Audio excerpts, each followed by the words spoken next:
afternoon. Good afternoon. Family function. Good afternoon, sir. मैंने बोल दिया Good था, afternoon. उसे सर मैं भूपेंद्र सर को नहीं कह रहा मैंने हूँ। ही ना बोला गुड आफ्टरनून बेटा। बोला सर, उनने मेरे से तो ये बोला था कि मैं आप लोग अपनी वीडियो ऑन करो बेटा, सारे बच्चे जो भी हो। कार्तिक, गोपाल,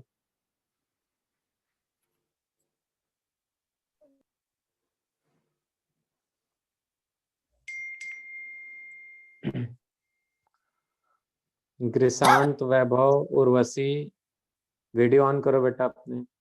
सर ये और वैभव यार दो आ रहे जब हैं। ये कल आएंगे ना ट्यूशन दिखा दियो। हाँ, ये दो वैभव कैसे हो गए भाई?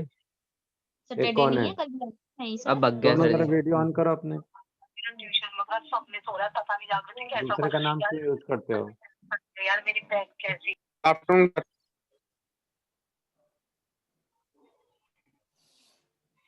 ग्रिशांत, उर्वशी, आपका वीडियो ऑन नहीं है। वैभव, आपने 2 जगह से लॉगिन किया है आज? तो सर तो ये दूसरा वैभव कौन है बेटा? अपना वीडियो ऑन करो, अदरवाइज हम आपको रिमूव कर रहे हैं। सर जी कोई वैसी आईडी बना के आ गया नाम से। नीरज सर रिमूव कर दीजिए, दूसरे वाले वैभव को रिमूव कर दीजिए क्लास से। उर्वशी, आपको आवाज आ रही है बेटा? आप भी वीडियो ऑन करो ना, आपको भी रिमूव कर दिया जाएगा। हाँ ठीक है, अभी सही है।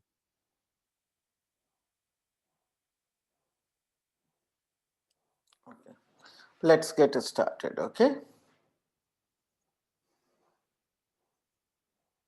So we'll continue with the vectors in the 3D. Okay, so find the value of lambda if 4 points with position vectors, the given position vectors are coplanar. तो कोप्लैनरिटी हम कैसे चेक करेंगे? हमारे पास क्या गिवन है? पोजीशन वेक्टर्स है, हमें कोप्लैनरिटी check करनी है, तो किस तरह करेंगे? सर कोप्लानर होता क्या है वैसे? एक बार आप बता दो। कोप्लैनर का मतलब जो पॉइंट्स एक ही प्लेन पर हैं, ठीक है ना? तो 3 पॉइंट तो हमेशा ही कोप्लैनर होते हैं, उनकी कोप्लैनरिटी तो चेक करने की जरूरत ही नहीं है। लेकिन अगर 4 पॉइंट्स हैं तो हमें ये चेक करना है कि वो कोप्लैनर है या नहीं है। तो इसका क्या रूल होता है, कैसे पता चलता है कि कोप्लैनर है या नहीं है 4 पॉइंट्स? ये जब हमने किया था तो उस समय we did the method of checking the coplanarity. तो कोप्लैनरिटी का जो चेक है बेसिकली उसको कहते हैं कि जो ट्रिपल प्रोडक्ट है उसका वो 0 है, लेकिन हम ये वर्ड ट्रिपल प्रोडक्ट नहीं यूज करेंगे क्योंकि इस बार हमारे कोर्स में नहीं है वो। लेकिन हम जो डिटर्मिनेंट में लिखते हैं direction ratios of the 3 vectors to check if they are coplanar, ठीक है? तो लेकिन हमें यहाँ पे जो दिया हुआ है वो क्या है? पोजीशन वेक्टर्स हैं जो हमारे पास है, ये सब पोजीशन वेक्टर्स हैं। तो सबसे पहले इनसे हमें 3 वेक्टर्स बनाने पड़ेंगे, ठीक है ना? तो हम मान लीजिए ये पॉइंट ए है, ये पॉइंट बी है, ये सी है, ये डी है, ठीक है? तो हम सबसे पहले इनसे वेक्टर्स बना लेंगे 3। मान लीजिए हम अपने वेक्टर्स बना लेते हैं ए बी, ए सी और ए डी। ये 3 हमने वेक्टर्स बना लिए। फिर हम चेक करेंगे कि ये तीनों वेक्टर्स जो है वो कोप्लैनर है क्या, ठीक है? तो पॉइंट से पहले हम अपने वेक्टर्स बनाएंगे। Okay, so what is vector A B? B position vector minus a position vector. Okay, so what will we get? -2i -4i -4j हाँ, -6j cap -6, right? Yes sir. ये हमारा हो गया। उसी तरह हम AC लिख लेते हैं। AC is minus minus I J minus I minus 3 minus 3J minus 8 ठीक है। और यहाँ पे हम लिखते 4i माइनस आई 0 आ गए तो और ये आ जाएगा plus lambda lambda minus minus 9। Sir plus क्यों माइनस ही तो आया कहाँ पे?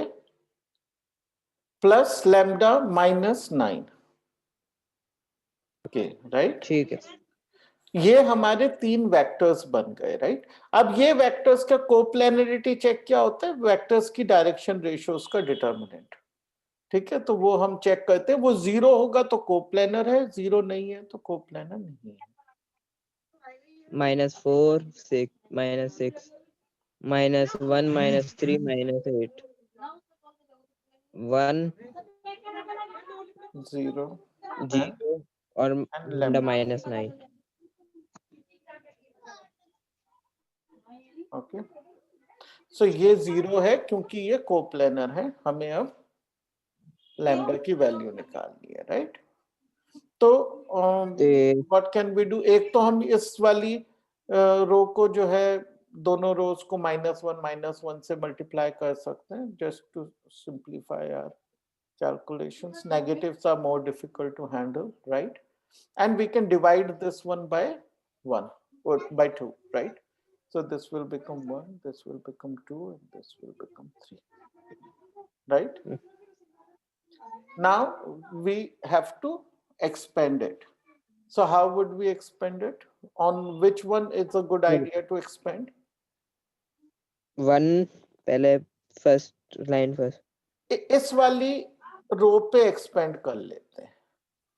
हाँ सर इसको कर लो क्योंकि इसमें 0 है ना, तो we will get 1 ब्रैकेट में 16 minus 9 ओके 16 7 आ गया फिर ये तो 0 हो गया minus plus lambda minus 9 plus lambda 3 -2 ठीक है, ये हो गया 3 -2 1 हो गया right. So Yes. 0 Equals so to lambda 0. minus 9 is equal to -7 plus नहीं, ये प्लस 7 है ना, तो इधर से lambda minus is equal to 2 hmm okay. So yes sir important चीज जो आपको याद, obviously you have to remember what is coplanar. You also have to remember कि coplanarity का चेक कैसे होता है। ठीक है, इसमें जो कभी कभी गलती कर जाते हैं कुछ स्टूडेंट्स, वो ये हो जाती है वो पोजीशन वेक्टर का ही डिटर्मिनेंट निकाल लेते हैं। ठीक है, पोजीशन वेक्टर्स का नहीं निकालना है, वेक्टर्स होने चाहिए, उन वेक्टर्स के डायरेक्शन रेशियोज का निकालना। ठीक है, वो चीज याद रखें। Okay, let's move on to the next question. Find the coordinates of the point where the line through the points two given points crosses the plane determined by the points. There are 3 points given. ठीक है, तो ये हम किस तरह से करेंगे? हमारे पास एक लाइन निकालनी है, एक प्लेन निकालना है, और वो पॉइंट निकालना है जहां पे वो इंटरसेक्ट करते हैं लाइन और प्लेन। ठीक है, तो देखिए अगर हमारे पास इक्वेशन होती लाइन की भी और प्लेन की भी राइट, तो हम उनको साइमल्टेनियसली सॉल्व कर सकते थे to get the point where they will meet right. दो चीजें कहां मीट करती हैं? जहां पे उनके साइमल्टेनियस सॉल्यूशन आता है। तो इसका मतलब हमें सबसे पहले इक्वेशन निकाल लेनी चाहिए। तो प्लेन की इक्वेशन क्या होती है? Through 3 points. प्लेन के हमने 4 फॉर्म्स पढ़े हैं ना, तो ये वाला हम कौन सा लगाएंगे? 3 पॉइंट्स वाला। 3 पॉइंट्स वाले को सबसे आसान होता है डिटर्मिनेंट फॉर्म में लिखना। किसी भी एक पॉइंट से लिख लेते हैं x - 1 x - 2 x - 3 sorry y - 2 z - 3। ठीक है, और अब किन्हीं भी दो पॉइंट्स का डिफरेंसेस लिख के हम करेंगे। तो इसका और इसका लिख लेते हैं, 4 - 1 3, 2 - 2 0 and -3 - 3 -6, and then we can do this minus this. Okay, so we will get -1 2 and 3 - 3 0. Okay, this should be equal to 0. This is the equation of the plane. Okay, so let's just get this equation expanded, right? So let's do this, x minus 1 into 0 minus 12, which is 12. Now minus y minus 2 and 3 plus, this is 0 plus 6 minus 6. Okay, minus, okay, and now plus z minus 3, 3 into 2 6. Okay, is equal to 0. So this will become 12x minus 12. This will become plus, so plus 6y minus 12 plus 6z minus 18 is equal to 0. So we can divide it by 6, but we will do that later. So 12x plus 6y plus 6z 30 42 minus 0.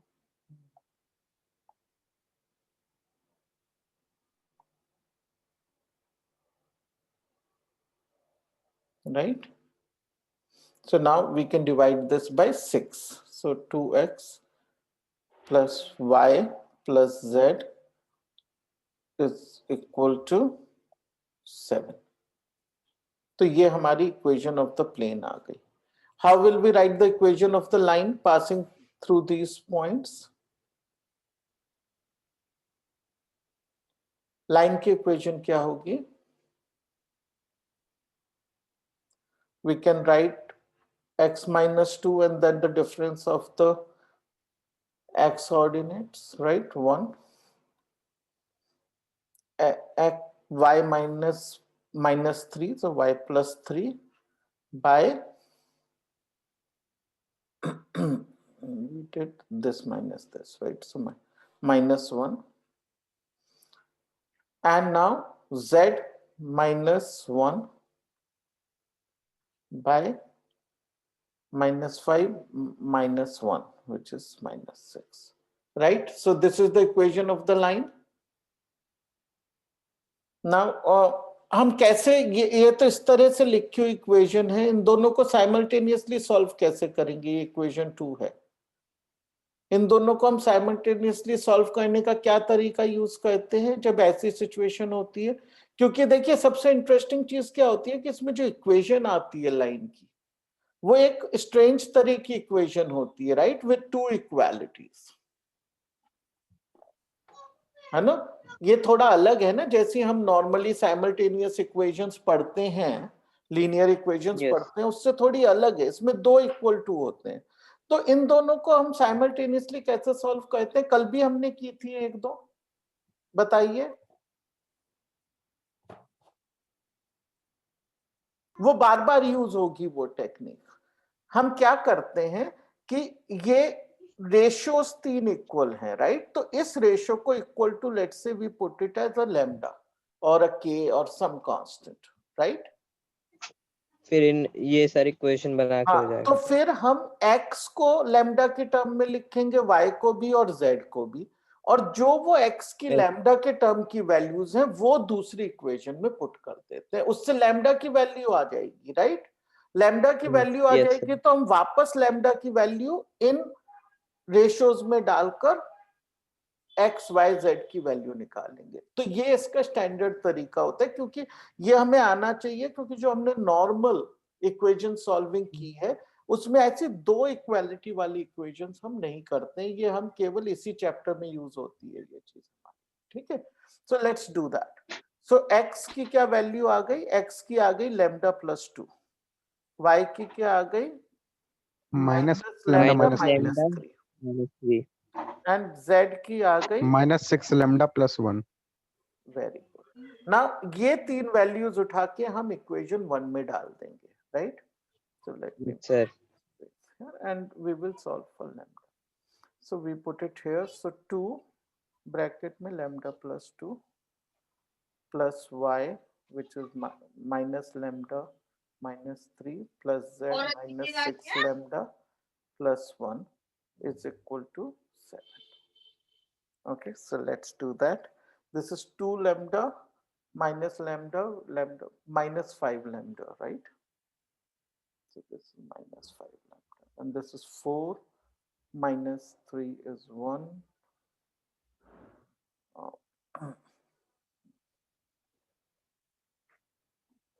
Plus 2, right? Plus 2 is equal to 7. So lambda is equal to, this becomes 5 minus 1. Lambda becomes minus 1. So we will get the point, right? X is equal to -1 plus 2, 1. Y is equal to +1 -2. And we put this here 6 plus 7. Z is equal to 7. So the point is 1, -2, 7 is the point. Okay? Got it? Yes sir. ठीक है, तो ये method जरूर याद रखिए। Equation plane के लिखने के 4 तरीके हैं, वो चारों तरीके आपको याद होने चाहिए, ठीक है। डिस्टेंस फ्रॉम द ओरिजिन वाला मेथड है, then we have a normal plus a point on the plane method है।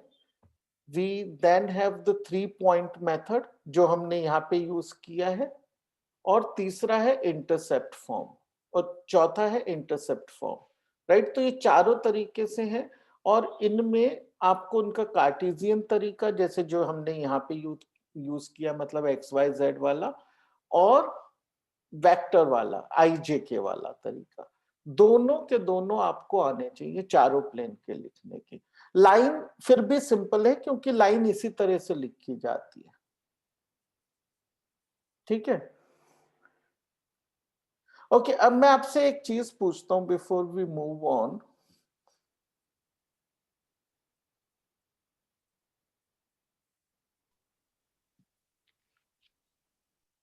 ये किस चीज की इक्वेशन होती है?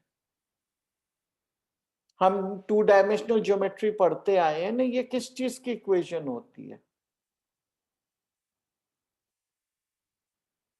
2 डायमेंशनल ज्योमेट्री में?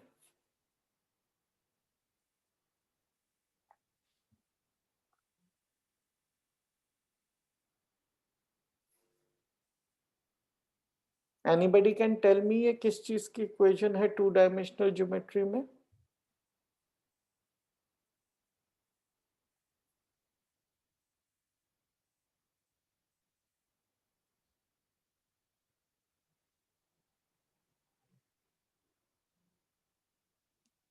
Nobody remembers? चलिए इसी को थोड़ा बदल के लिखता हूं। Okay, y is equal to mx plus C, चीज वही है ये,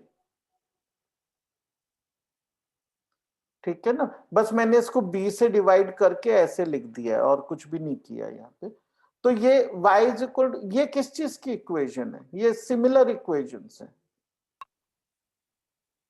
सर इससे तो हम वो निकालते थे स्लोप ऑफ अ लाइन। हाँ, तो ये इक्वेशन किस चीज की है? बिल्कुल सही, इससे स्लोप ऑफ अ लाइन निकालते हैं। स्लोप ऑफ अ लाइन निकालते हैं क्योंकि इक्वेशन किस चीज की है? लाइन की इक्वेशन है, राइट? स्ट्रेट लाइन की सर। हाँ, ऑब्वियसली स्ट्रेट लाइन की इक्वेशन है, राइट। अब जब हम 3 डायमेंशनल ज्योमेट्री पढ़ते हैं तो ax plus by plus cz plus d is equal to 0, क्योंकि अब z भी आ गया। ये किस चीज की इक्वेशन है?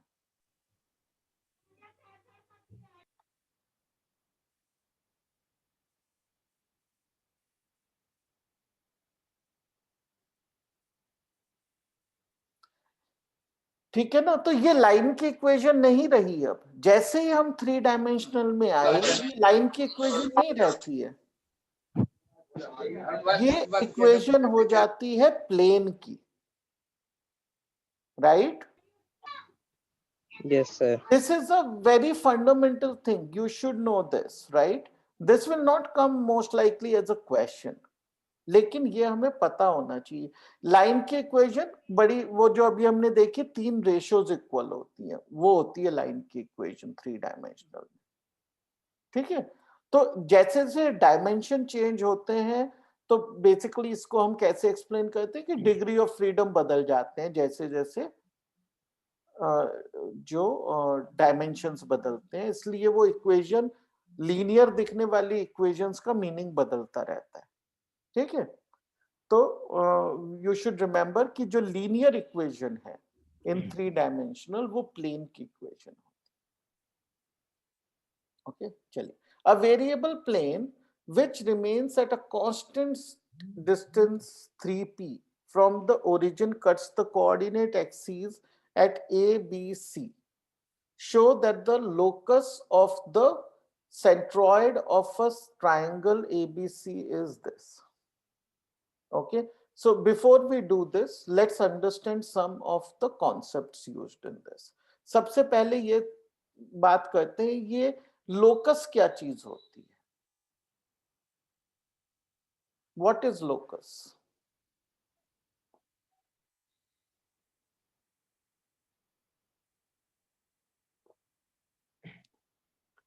Anybody can tell me what is locus? ये अभय चौधरी आपने भी ज्वाइन किया बेटा, अपना वीडियो ऑन कर लो।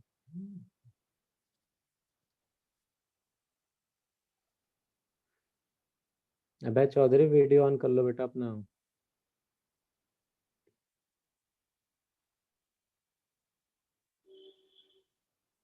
अभय आवाज आ रही है मेरी आपको?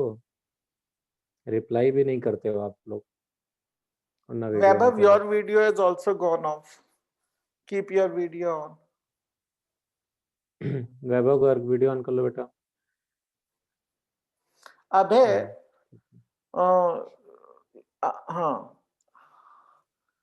तो Abhay, you sent me this thing, right? A question you have sent me today, right?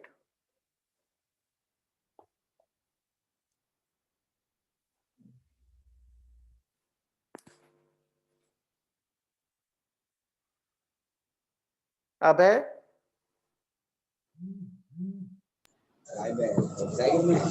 Yes, sir. आपने एक क्वेश्चन भेजा था ना आज मुझे? Yes, sir. अब तो वो ना, मैं I will check with Rajiv sir and Sharma sir and then let you know. ठीक है। मुझे पता नहीं है कि स्कूल में कौन सी रेकमेंडेड पब्लिकेशन है। ठीक है। Okay, sir. तो जो सब स्टूडेंट्स को उन्होंने सजेस्ट की होगी ना, I will tell you that. वरना आप किससे पूछ सकते हैं, शर्मा सर और राजीव सर से आप पूछ सकते हैं। अच्छा, okay, sir. Okay. Yes, sir. हाँ, ओके। अभी अपना वीडियो ऑन रखिए, वापस ऑफ हो गया। हाँ, तो ये लोकस क्या चीज होती है?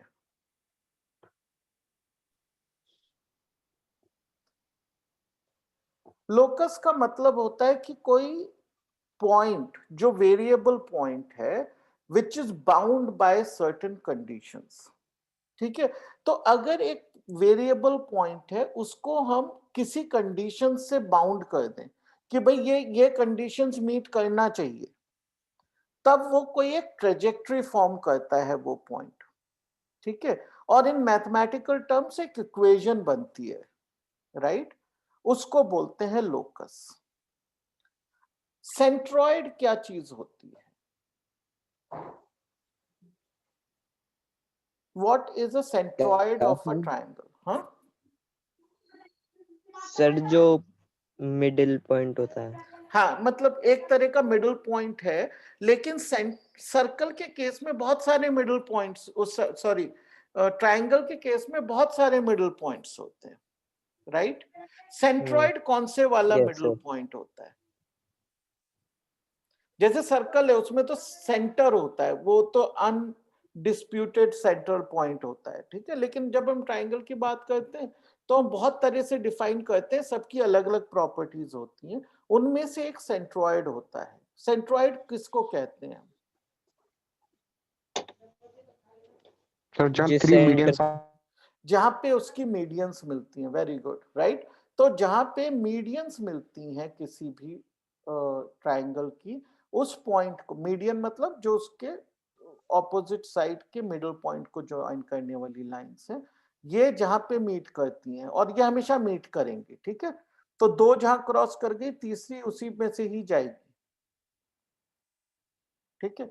तो ये जहां मीट करती हैं इसको सेंट्रॉइड कहते हैं, ठीक है। सेंट्रॉइड जो है, आप में से कुछ लोग जो है फिजिक्स भी पढ़ रहे हैं, राइट।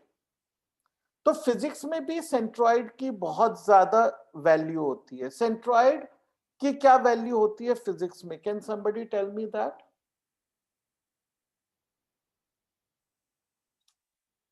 सर बस अब ये जो फिजिक्स पढ़ता है, हम तो कॉमर्स के हैं सर। हाँ, तो आपको नहीं, आपको भी वैसे पता होगा क्योंकि ये चीज हम पढ़ चुके हैं even in class 10th।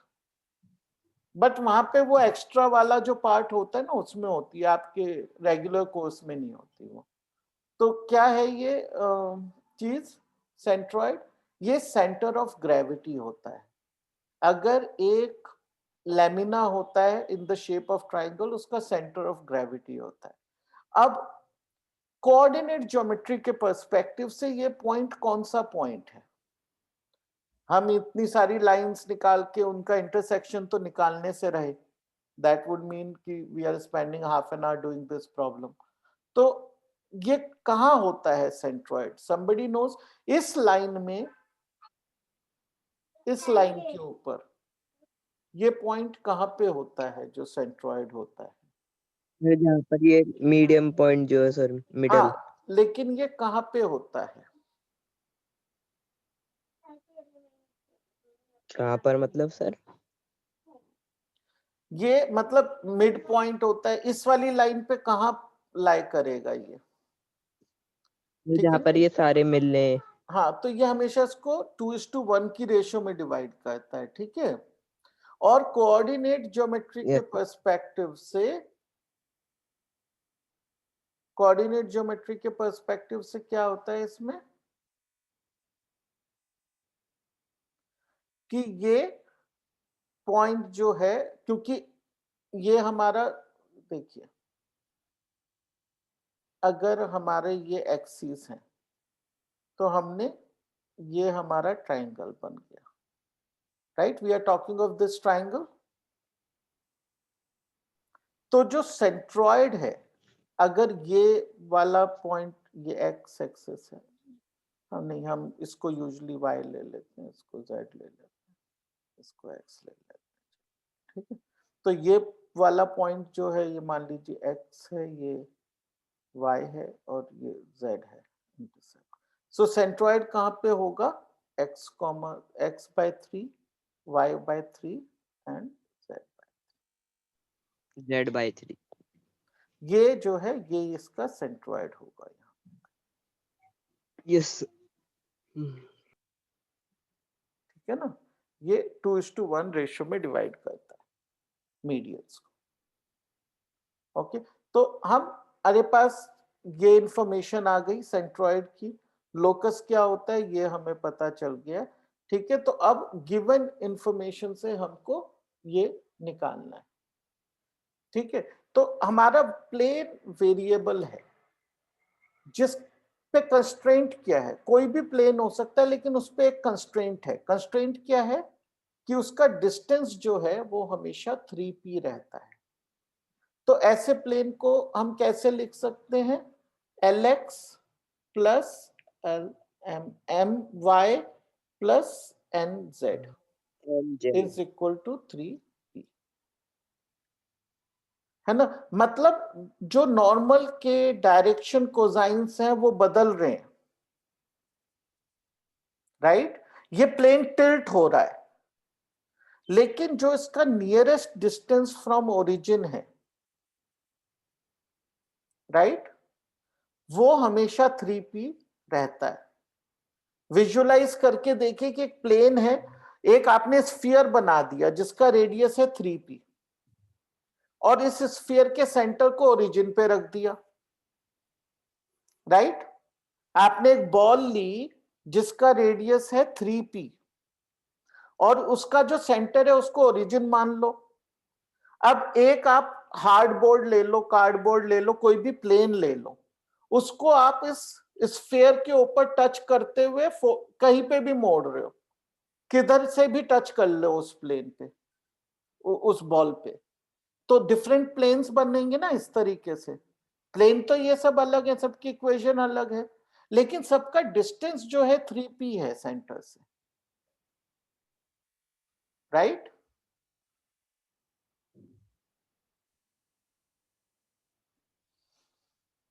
Understood. तो अब ये वो प्लेन हो गया, इसकी डायरेक्शंस बदल रही है, डिस्टेंस सेम है हमेशा। और कंस्ट्रेंट क्या है हमारे ऊपर? कंस्ट्रेंट ये है कि ये डायरेक्शन कोसाइंस है। डायरेक्शन कोसाइन होने का मतलब क्या होता है? l square plus m square plus n square is equal to 1, ठीक है ना। तो अब ये normal form of equation with distance from the origin form में लिख दी हमने इक्वेशन विद दिस कंस्ट्रेंट, ठीक है। अब इसमें से एक इंस्टेंस इस प्लेन का ऐसा है जब ये इसको जब कट करेगा, ठीक है ना, तो कौन सी उस पे कट कर रहा है? कोऑर्डिनेट को A, P और C पॉइंट्स पे कट कर रहा है, A, B और C पॉइंट पे कट कर रहा है, ठीक है। जब ये A, B, C पे कट कर रहा है, ठीक है, तो उस समय अगर A, B, C के कोऑर्डिनेट्स ये हैं x 0, 0, 0, y, 0 और 0, 0, z, तो उसका सेंट्रॉइड उस समय ये है, right.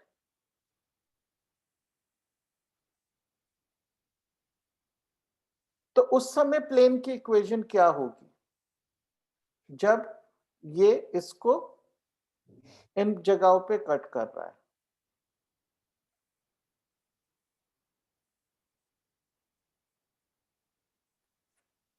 x by a, the कौन सी इक्वेशन? इंटरसेप्ट फॉर्म लिखेंगे, y by b plus z by c is equal to 1. This is the intercept form. So a क्या हो गया? A is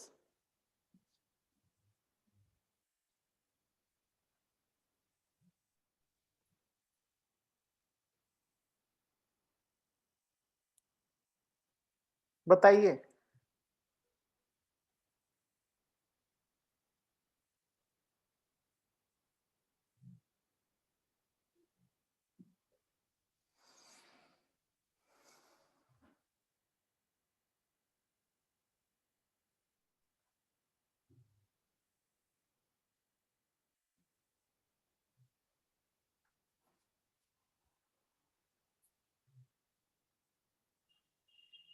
you are getting this और not? मुझे कुछ response आ नहीं रहा है। देखिए ये भी वही प्लेन है, ये भी वही प्लेन है, agreed.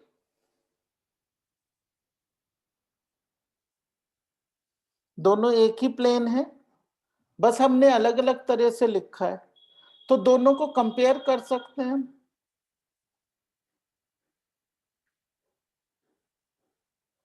Okay, let me explain it in a different way.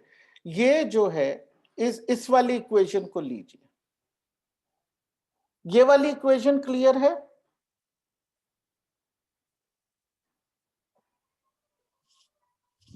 ठीक है, इस इक्वेशन को 3p से डिवाइड कर देते हैं। ओके, सो क्या बन जाएगा? L by 3p x plus m by 3p y plus n by 3p z is equal to 1। ये तो ठीक है। अब इसको इस तरह से लिख लीजिए, x upon 3p by l plus y upon 3p by m plus z upon 3p by n। अब ये इस फॉर्म में आ गए, इंटरसेप्ट फॉर्म में। Yes sir. है ना, आ गई ना। तो इंटरसेप्ट्स क्या हैं ये बताइए। इंटरसेप्ट्स होते हैं जो इनके नीचे होते हैं जब इधर 1 होता है, तो इसका मतलब x intercept Yes, sir. 3p by l है, y intercept 3p upon l। Yes sir. तो ये जो है यहाँ पे जो हमने ट्राइंगल लिया था, ये इसके वर्टिसेस हो गए 3p, 0, 0। दूसरा वर्टिसेस क्या हो गया 0, 3pm by 0, राइट। और ये क्या हो गया 0, 0, 3p by n। ये हो गए वर्टिसेस। तो इनका सेंट्रॉइड Yes, क्या sir. हो गया? तो सेंट्रॉइड क्या हो गया इसका? Centroid is x plus 3p। 0 plus 0 by 3 which is x by 3। हम लिख चुके हैं ना ये चीज। तो इसको हम 3 से डिवाइड कर देंगे हर एक को। तो p by l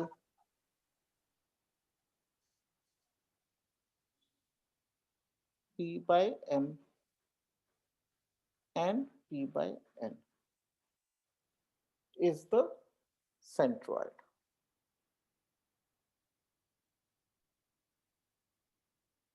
right?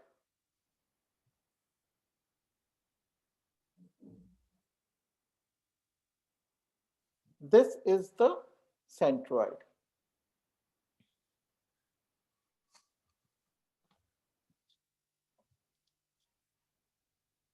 Understood?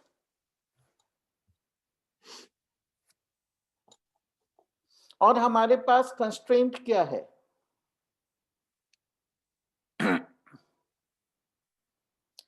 तो हमारा जो पॉइंट्स हैं सेंट्रॉइड के वो ये है p by l,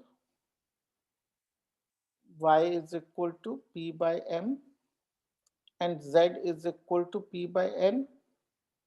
ये है हमारे पॉइंट सेंट्रॉइड के। अब हम इनको इस तरह से लिख लेते हैं। Let me create some space. Okay, ये हमारे पॉइंट्स हैं, देखिए कोऑर्डिनेट्स हैं। अगर मैं ये कहूं कि L is equal to p by x, M is equal to b by y and z, sorry, n is equal to p by z, right? इस तरह से इनको लिख सकता हूं इक्वेशंस को। Yes sir. तो now what was our constraint? L square plus n square plus 1 square n square is equal to 1। तो वो यहां पे डाल देते हैं। तो क्या आ गया हमें?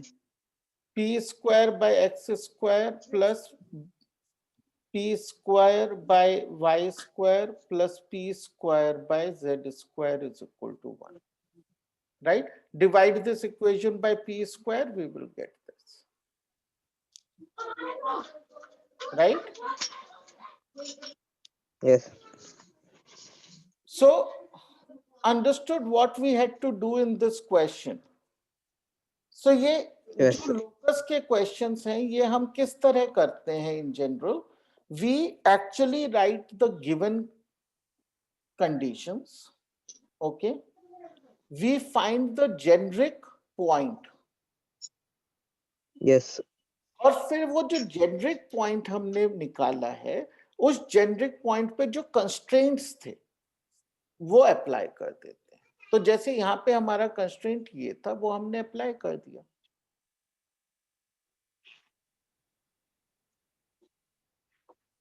Okay, we got the locus.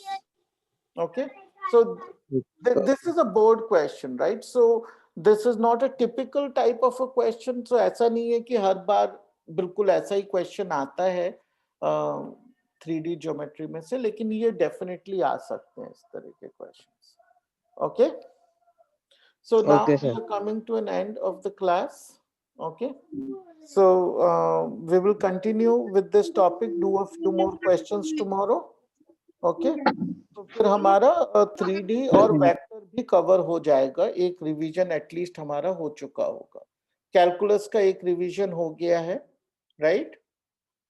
If we get more classes before the exam, then we will possibly revise probability once in 1 or 2 classes.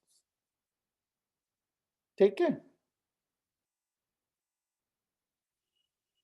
Is that okay? Yes sir. Okay, हटा दें सर आप. हाँ हाँ बिल्कुल. Okay, thank you, bye bye. Thank you sir. Thank you, bye.